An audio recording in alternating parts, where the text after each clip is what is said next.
Colorado's skier death toll surpasses the 10-year average. So what can you do to make slopes safer? Phil Lindeman, Krystal, 93 News. First, Vail Mountain this week won approval for a 68-acre terrain and chairlift expansion at Golden Peak, one of several summer projects at local ski areas. Vail still needs approval for a sprawling snowmaking expansion, adding 234 acres of coverage across the mountain's front side. In Summit, a snowmaking upgrade at Keystone was recently approved, bringing an automated system and more guns to early season terrain. It's part of a push to open with A-Basin and Loveland next year. All told, Vail Resort's summer upgrades cost $180 million.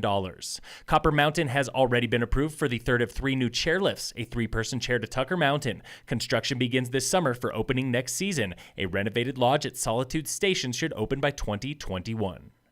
Earlier this week, we reported on the 4th Street Crossing project in Silverthorne, where dirt starts moving in April and won't stop for at least 24 months. Another project in town is at the old site of the Robinson Dairy on Center Circle near the Rec Center, with plans for a 36-room boutique hostel. Town manager Ryan Highland. The building is gone now, so they've got a blank canvas ready to start their construction hopefully this spring. The property owners there are reusing most of the dairy material for the hostel. Cost is $6.5 million, with no estimate yet on opening date.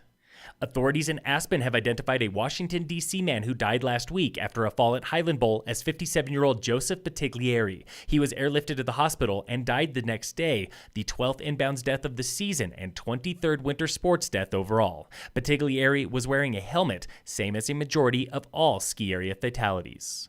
Deaths like Batiglieri's are one of the few times resorts are required to report accidents to the Forest Service, although there is no requirement for public reporting.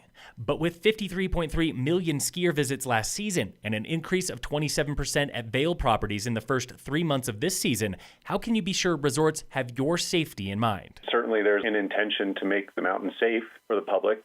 That's my impression from being out there. That was Sam Massman with the Dillon Ranger District. He says skier input is more useful than spreadsheets of accident data and encourages all skiers to contact the Forest Service or their favorite resort with safety suggestions. District Ranger Bill Jackson. What are they seeing on the mountain in terms of specific areas that could use some improvement? For the record, this year's death toll is higher than the 10-year average of 11 and the most since 2011-2012 when 22 people died skiing or riding.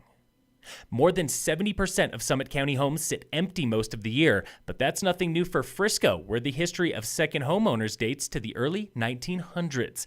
Caroline Hughes with the Frisco Historic Park says it all started with the Bills Ranch neighborhood. Bill Thomas just wrote a letter down to some carefully selected Denverites and told them if they wanted to come up here within a year, pick a lot, build a cabin, they could have it for completely free. Thomas and his family owned a dairy farm, but with a population of just 18 people, they had a tough time finding customers. That's where the second homeowners came in. And it was actually just a ruse to get people to buy some of their dairy products. And voila, a vacation community was born. Turned into Frisco's first subdivision and first vacation rental homes, actually, back in the 1930s. Frisco continues to be a second home and rental hub. Tax revenue from rentals this January outpaced last January by nearly 28%. In sports, the Avalanche played the Golden Knights tonight at 8 p.m. The Nuggets play again tomorrow for the Rockets. And tomorrow is opening day of the Major League Baseball season when the Rockies play the Marlins in Florida. In other baseball news, Rockies legend Todd Helton was cited for driving under the influence in his native Tennessee last week and now enters a rehab program. The Denver Channel reports the 45-year-old hit a telephone pole in his truck while driving solo. The 5-time All-Star has one previous DUI from 2013 in Thornton.